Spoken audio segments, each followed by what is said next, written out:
How to enable Face ID in JustMarkets. Hi everyone, welcome back to another video from Trading for Beginners. You can easily enable Face ID in JustMarkets so that you can access your account without entering your password every time. So in order to do that, first of all, open your JustMarkets application on your iOS device. And then once you're inside, also make sure that you're signed in. In the Accounts tab, after logging in, go to the top left corner and tap on the menu icon. And on the next page, click on the gear icon at the top right. This will open the settings where you'll need to go ahead and scroll down under Security and toggle on the switch right next to Face ID. Now, click on Set up Face ID on the next page and scan your Face ID from your iOS's camera. Click on the Allow button to scan your Face ID and you have done it.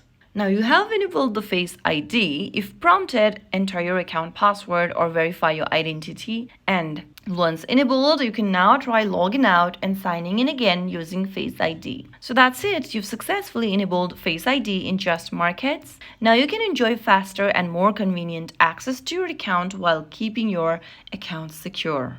If you found the video helpful, don't forget to like, share, and subscribe to our channel. I will be back again in the next video. Thank you for watching.